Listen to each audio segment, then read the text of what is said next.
Agong titah tunggu PRU16 jika mahu main politik. Ahli Parlimen perlu bantu rakyat, bukan jaga kepentingan diri sendiri. Bersih akan jumpa polis berhubung penyerahan memorandum gesar reformasi kerajaan. Zulkifli dakwa bersatu cuba takutkan wakil rakyat sokong Perdana Menteri. Tengku Zafrul tegaskan 85% pelaburan diluluskan akan direalisasikan. Paddy kini dikenali sebagai Nadi berkuat kuasa 1 Mac ini.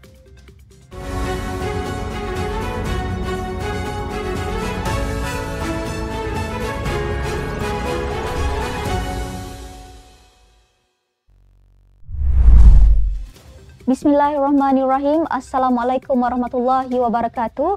Salam Malaysia Madani. Bersama saya Asma Ismail dalam Netstep News edisi tengah hari 26 Februari 2024 bersamaan 16 Syakban 1445 Hijrah.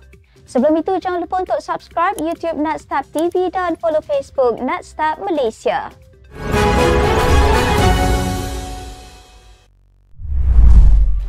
Ahli Parlimen diingatkan supaya menunggu pilihan raya umum akan datang jika hendak bermain politik.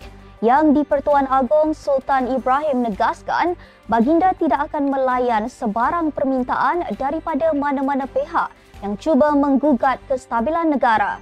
Dengan menggunakan kata nama saya dalam titahnya, Sultan Ibrahim bertitah baginda mahu rakyat di negara ini berpolitik hanya 5 tahun sekali. Tegasnya, semua pihak mestilah menerima kenyataan dan menghormati kerajaan perpaduan yang telah dibentuk.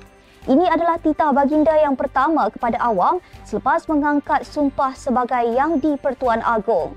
Sultan Johor Sultan Ibrahim Sultan Iskandar selesai mengangkat sumpah jawatan sebagai Yang di-Pertuan Agong ke-17 bagi tempoh 5 tahun bermula 31 Januari 2024.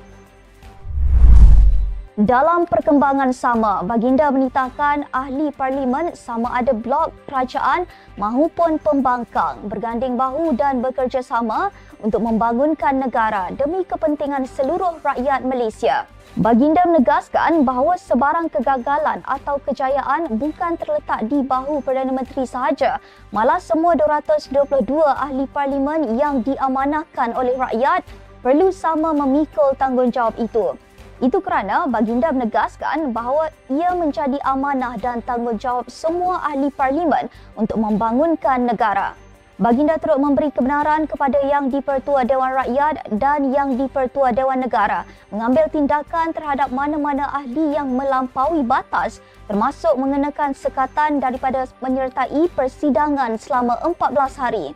Katanya, parlimen adalah tempat untuk penggubal undang-undang berhimpun untuk membuat peraturan dan yang berhormat semua adalah penggubalnya.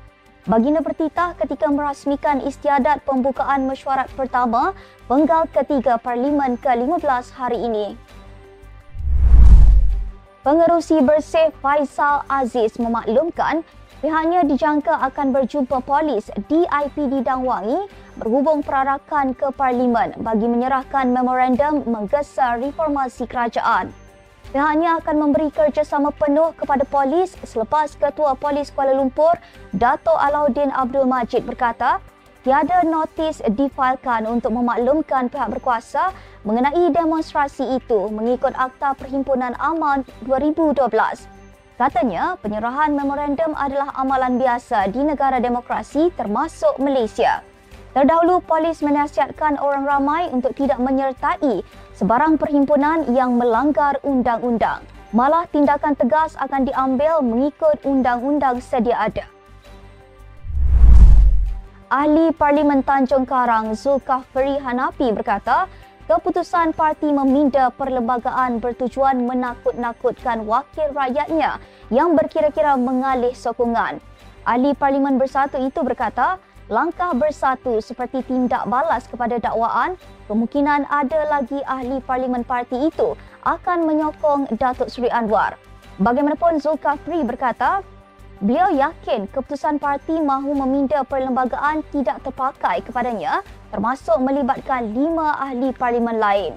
Pada 29 Januari lalu, Setiausaha Agung Bersatu, Datuk Seri Hamzah Zainuddin mengumumkan Majlis Pimpinan Tertinggi MPT bersetuju meminda perlembagaan parti bagi mengambil tindakan undang-undang ke atas wakil rakyatnya yang berbuat khianat. Ia susulan 6 ahli Parlimen Bersatu mengisytiharkan menyokong Datuk Seri Anwar tanpa meninggalkan parti.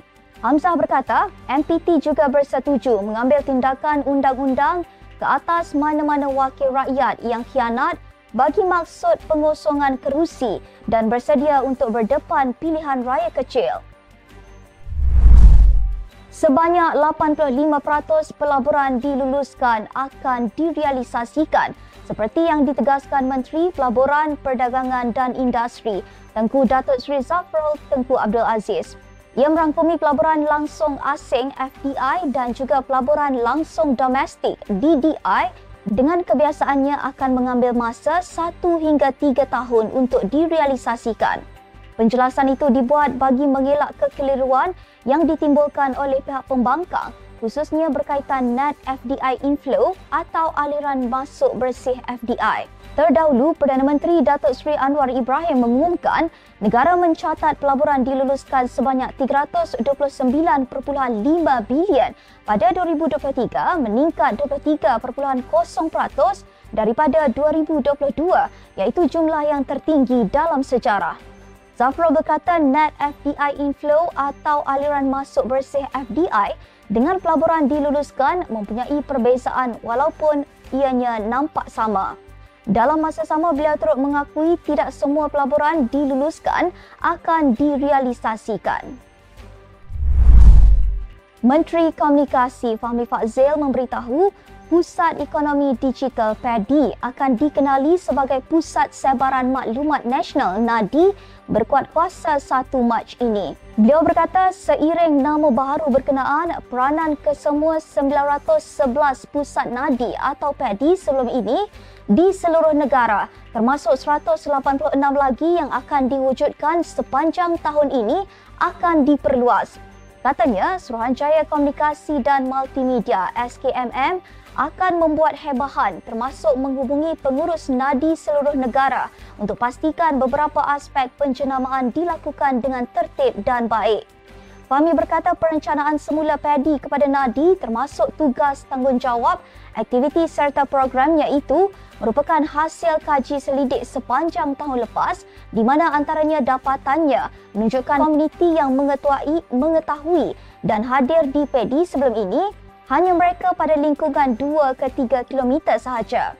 Beliau berkata ia juga selaras dengan hasrat Perdana Menteri Datuk Seri Anwar Ibrahim yang mahu PADI dirangka semula bagi mengimbangi penambahan allowance diberikan kepada pengurus PADI seperti diumum pada 29 November lepas.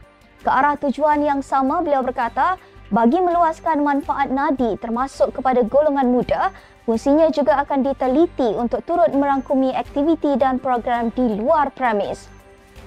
Sekian sahaja untuk edisi tengah hari ini. Ikuti perkembangan semasa isu-isu panas politik Malaysia setiap hari hanya di Netstep News. Jangan lupa untuk follow Facebook Netstep Malaysia dan subscribe YouTube Netstep TV. Netstep Malaysia menjangkau informasi, mengorak inspirasi. Saya Asma Ismail. Assalamualaikum dan salam sejahtera.